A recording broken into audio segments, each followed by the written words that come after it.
د شپې داستان.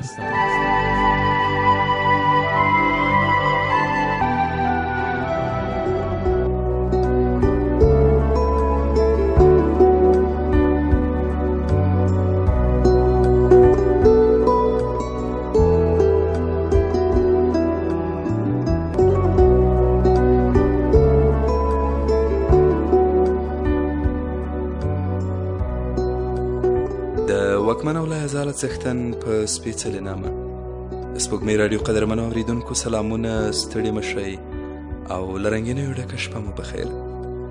یو ځانګړی سلام د شپې داستان خپرونې مینوالو ته. هیله ده د داستان له تېرو برخو مو خوند اخیستی وي او د نن شپې داستان تر پایه هم راسره پاتې شئ. په همدې هیله راځو او د داستان په دې برخه پیل کوو. خو تر هر څه وړاندې اړینه بولم چې ژوند په زړه پورې ناول د یوې بېوزله یتیمې پیغلې د ژوند رښتینی داستان دی. هغه کیسه چې یتیمې نجلۍ پکې د خپلې مینې لاسته راوړلو او ژوند نورو ناخوالو پر وړاندې په فولادي ارادو مبارزه کړې.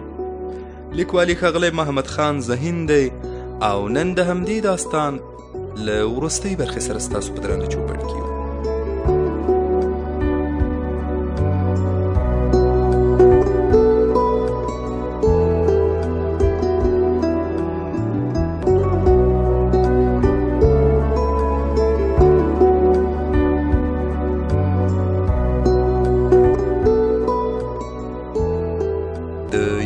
ټولګیواله چې پوهه شوه محصل ځوان جدي دی او ټوکې نه کوي، حیرانه شوه چې دا څه ډول کار دی، دا خبرې اوس څه معنی؟ محصل ځوان د خپلې خبرې په ټینګار ګوندې نور هم څه ویل چې د مور تیز غږ یې هغې ته ورپام کړ. مور یې ورته د بل تر کور کې ولاړ موټر د راوستو غږونه کول. محصل ځوان هم سم د لاسه د هغه تره د کور په لور په منډه شو چې سهار یې خپل موټر پکې درولی و. پر لار یې وار وار ځان سره هم دا ویل: خیر دی د تره لورې، هیله کوم زه ستا شوم، نور نو قسم کوم که به داسې څه ووایم چې ته پرې ودردېږې. له هغې بخته چې د یارې غوږ ته دغه دی نن د یار شو، په قسم باندې اقرار کوم زه نور ستا شوم، خو هیله کوم ته وزغمه. په ډېره بیړه یې خپل موټر د یتیم نجلۍ تر کوره ورساوه. چغو ټول کور په سر اخیستی و. ډېرې ښځې له یوه کټه لکه مچۍ راتاوې شوې وې. ژړاګانې او انګولاوې یې کولې. مور یې لا هماسې دروازه کې ولاړه وه. له ننوتو سره سم یې له موره په وارخطایۍ د څه شوي پوښتنه وکړه.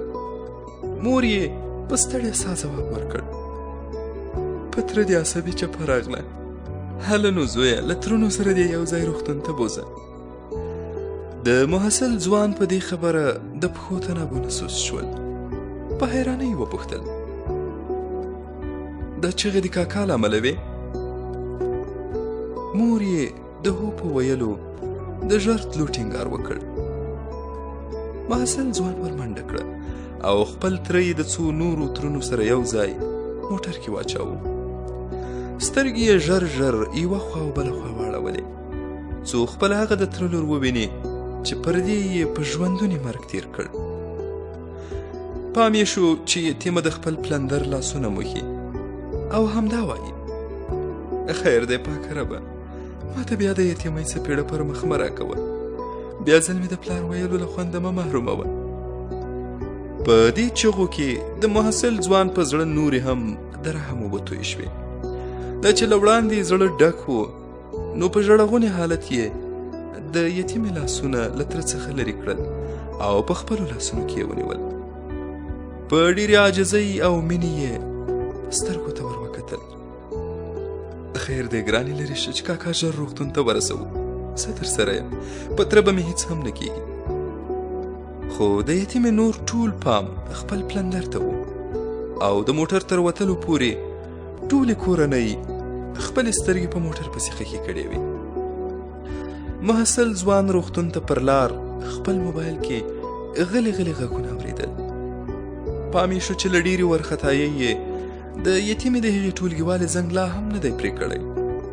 ژر یې موبایل تر غوږ کړ او په بیړه یې یوازې هغې ته هم دومره وویل: په تره مې چپه راغلې، د زنګ پرې کولو سره سم نجلۍ خپلې ټولګیوالې یعنې یتیمې ته زنګ ور وواهه. هغې هم په ژړغوني انداز همدا خبره ورته تکرار کړه. د خفګان په ښودلو سره یې یتیمې ته ټولګیواله مخاطب شوه. ګرانې زه به یې هم پوښتنه کوم، خو که زما له پوښتلو وړاندې یې کاکا بېرته راوسته ما ته به خامخا احوال راکوي. اوس شپه نږدې ده، که نه زه خپله درتلم. یتیمې د مننې کلمې په ویلو د دعا غوښتنه ترې وکړه.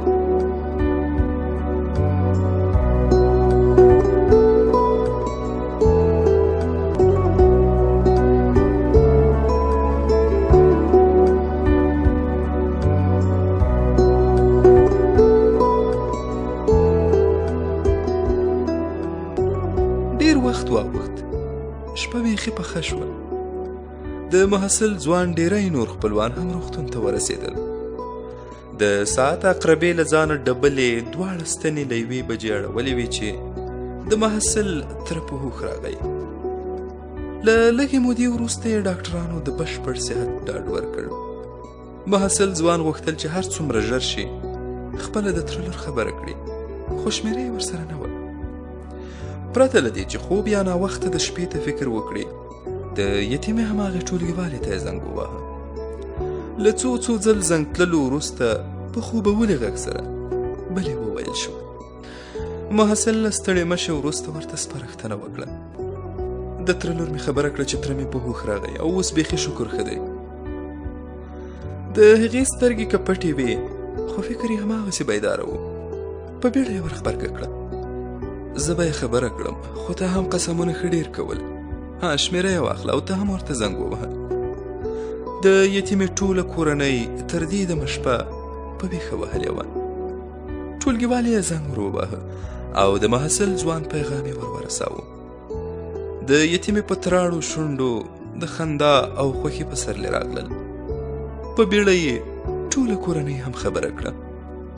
له لږو خبرو وروسته یتیمې ترې وپوښتل، ته زموږ له حالته څه خبره شوې؟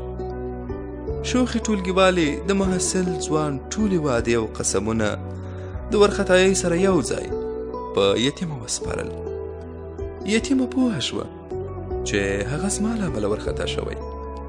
په تره زوی یې سخت زړه وخوږېد او د وش کلمه یې څو ځله تکرار کړه. ټولګیوالې یې د دې کلمې په اورېدو غوسه پرې وکړه. ته لیونۍ یې، ستا لا اوس هم زړه پرې خوږېږي؟ یتیمې بیا له فطرتي معصومیته وویل، مه کوه، وبال دی، د کورنۍ ورته غټې هیلې دي، بیچاره یو للی دی. شوخې ټولګیوالې د دې خبرې په اورېدو مسکا وکړه. نو د تره د زوی ژمنې دي، یو وار بیا مبارک شه. یتیمې د مننې کلمې سره تړلې وویل، ګمان نه کوم که د هغه ورختایۍ د وخت په ژمنو مې د تره زوی اوس هم ولاړ وي. ټولګیوالې یې بې واره خبره پرې کړه.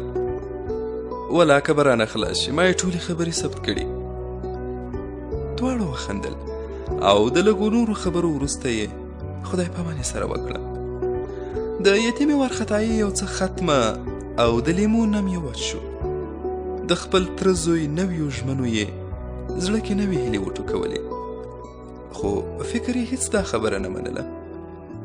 سهار مهال و چې محصل ځوان خپل ناروغ تره سره یو ځای بیرته د یتیم نجلۍ د کور پر لور لاړل.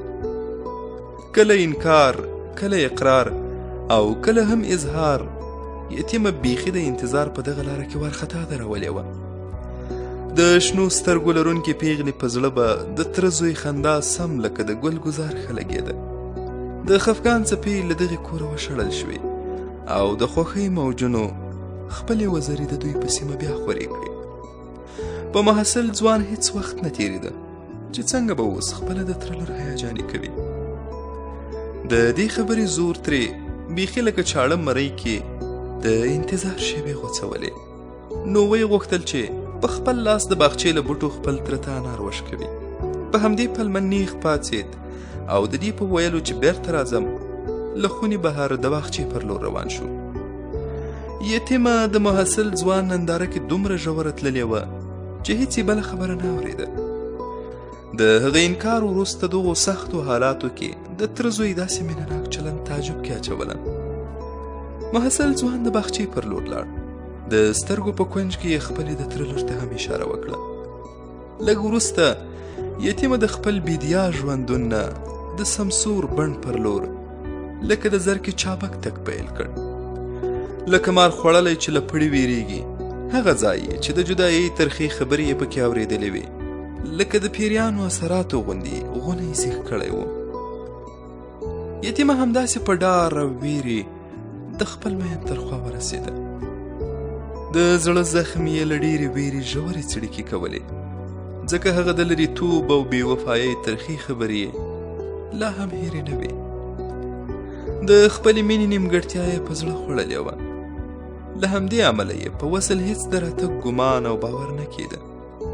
هغه د تره د زوی په مینه مسته پیغله لکه خزان وهلې پاڼه تکه ژړه د خپل مین مخ ته ودرېده.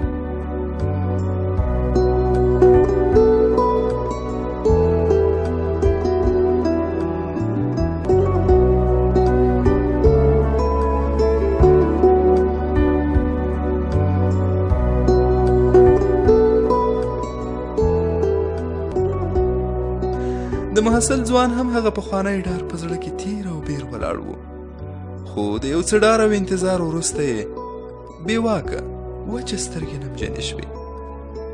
یتیمې چې د تره زوی په سترګو کې نم نه شو لیدای، سترګې یې ټیټې واچولې. محصل ځوان له ډېر وخت کتلو وروسته خپلې تره لور ته له خولې خبره وایسته. ووایه که نه د تره لور، اوس څه درته ووایم؟ د تره لور یې چې په زړه خوړلې وه او د جدایۍ اور یې بدن په سېځلو پوخ کړی و، یو ځل بیا د هغو تیرو خبرو له کولو وډاره شوه. ژر یې وویل: هیله کوم هېڅ هم مه راته وایه، زه پوه شوې یم. محصل ځوان په دې خبرو نور هم زړه راډک شو. په کرار غږ یې وویل: اوه د ګلو غوټۍ، 3 خبرې درته کوم که یې اورې؟ د تره لور یې دستي هغه مخکینۍ 3 خبرې ور یاد شوې. زړه دې صبر کړه، ما هیر کړه او زه ستا د ژوند ملګری نشم کېدی. دا چې د دې غټو دردونکو خبرو تلنه یې د زړه په ورانو کوڅو ناممکنه وه، ژر یې په ډکو سترګو خپل مین ته وکتل. په ځوړند سر یې په ډېرې عاجزۍ او مینې ترې هیله وکړه: هیله کوم دا چې ته زما په لیدو دومره دردېږې، نور به درنه مخ پټوم، درته به نه ګورم او نه به ستاسې کور ته درځم. نوره هم احساساتو کې راغلم. ډېره غواړم چې زړه درنه صبر کړم، که هېرېدل نشم کولی، خو چې ډېر یادېدل خو ونه کړم. اما دا چاره هېڅ نشم کولی. ستا د خوښۍ لپاره که ته وغواړې، زه خپل کور څه چې زندګي به مې هم پرېږدم، خو هیله کوم ته مه خواشینی کېږه او مه راته هغه پرونۍ 3 خبرې تکراروه. ستا خفګان او قهر لکه زهر زما په خوله کې داسې راته مرګونې دي. ستا د دیدنونو باران ته مې زړه هر وخت د استسقا لمونځونه ادا کړي. ته پوهېږې ستا له امله مې دا 4مه شپه ده چې خدای ته د سترګو نه سم لکه رودونو اوښکې بهولي.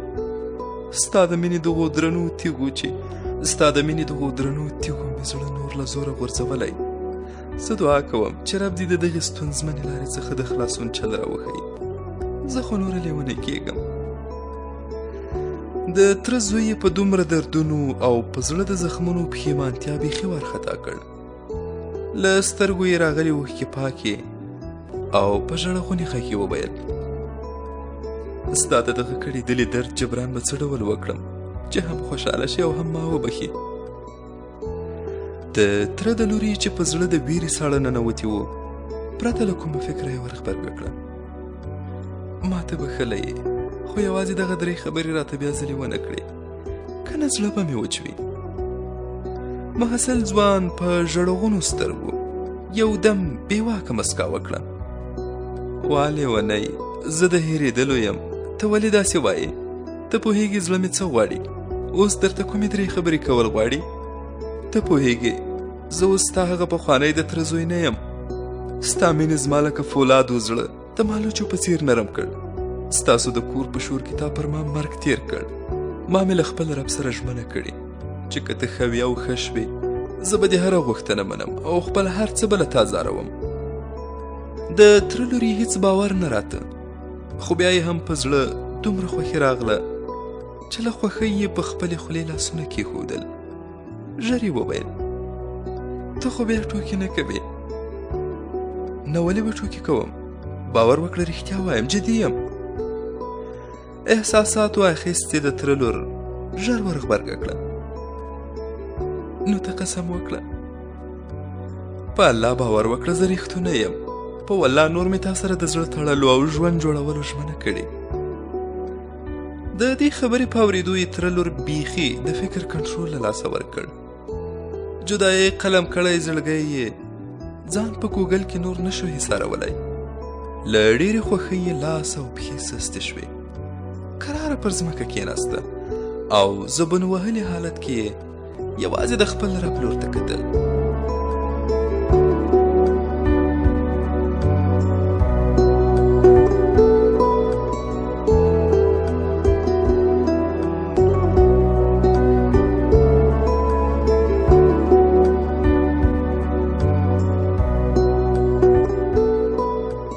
له لږ وخت تېرېدو وروسته د یتیمې هغې ټولګیوالې محصل ځوان ته زنګ وواهه.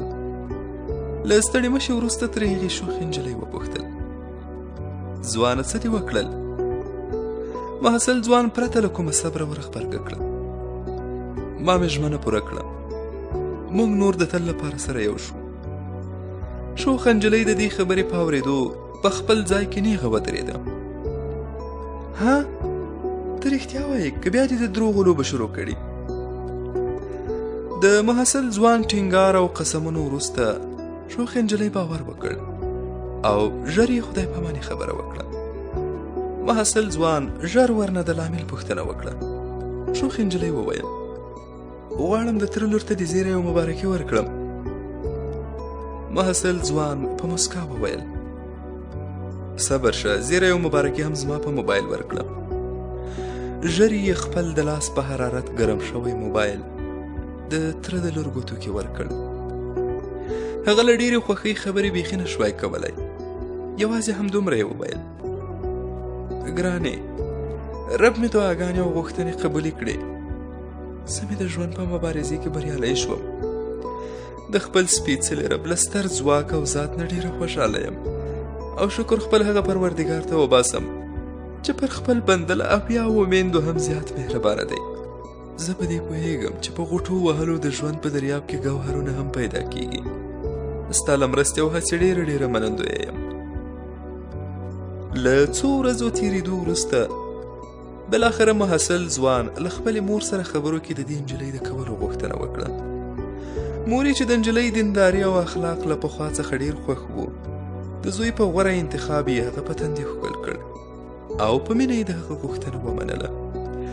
د څو ځل تللو او غوښتنو وروسته د جمعې شپه وه چې د محصل ځوان نورو ترونو له پلار سره یو ځای د یتیمې او محصل ځوان د زړه تړلو سپېڅلی سپین ټوکر لرونکی دسمال د محصل ځوان د کور په وره ورننیوست او د هغه د مور په لاسونو کې یې کېښود چې د دې یوازیني زوی د خوښۍ امید یې په زړه لکه یو جل وهلی ارمان داسې پاتې و. ټول کور کې د خوښۍ او امیدوارۍ نغارې غږېدې. محصل ځوان خپل موبایل ویست چې خپلې نوې کوژدنې ته مبارکي ورکړي، خو ګوري چې د دې له پیغامه وړاندې ورته هغې پیغام استولی دی: زما په نوم شوی زما خوږ جانانه، که زه اوس ستا په نوم شوم خو ته له پیدایښته زما په نوم وي. لومړیو کې مې له خپل پاک او سپېڅلي ربه شکر کوم چې زه یې ستا د خدمت جوګه کړم. باور وکړه زه مې هېڅ ځان کابو کولی نه شم. رب دې ستا د خدمت توانایي زما په کمزوري وجود کې پیدا کړي. ته ما ته زما رب ډالۍ کړلې او زه به د خپل رب دغه احسان هېڅکله له یاده ونه باسم. په ما باندې باور ولره چې زه به ستا هرې خوښۍ ته لبیک وایم او ستا ټول دردونه به په خپل ځان اخلم. مننه له دې چې زما حیا دې خوندي کړله. رب دې زما ټولې خوښۍ او زما عمر ستا په نصیب کړي. درنښت، مینه کې پر تا برلاسه شوې عجزه نجلۍ. محصل ځوان د پیغام په لوستلو له خوږو او خوندونو ډکه مسکا وکړه او په غبرګون کې یې یوازې همدومره ولیکل: د جهان حسرتونه د دردمند په سینو کې پراته وي. هغه جمله چې تا یې اورېدو ته شپې سبا کولې، دغه دی اوس یې درته وایم. ته چې پر ما په مینه کې برلاسه شوې، نو زه هم درته په ډېره مینه دغه 3 ټکي لیکم. خو ګوره دا هغه 3 ټکي نه دي چې ویره دې ترې کوله. نو زما خوږې واوره، زه اوس در سره له ځانه هم ډېره مینه لرم. د ژوند په دغو کږلېچنو لارو دې کوژده، مینه او بریالیتوب 3 واړه مبارک شه.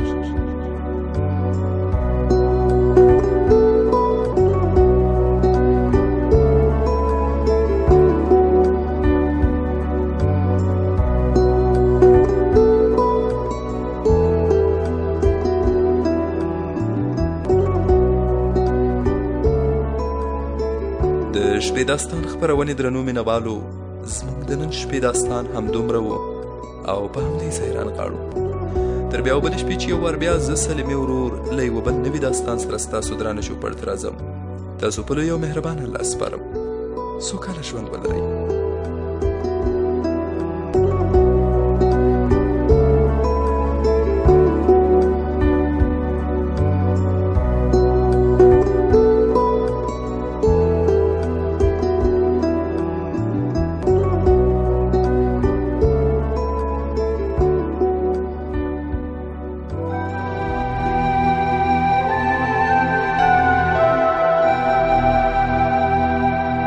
د شپې داستان.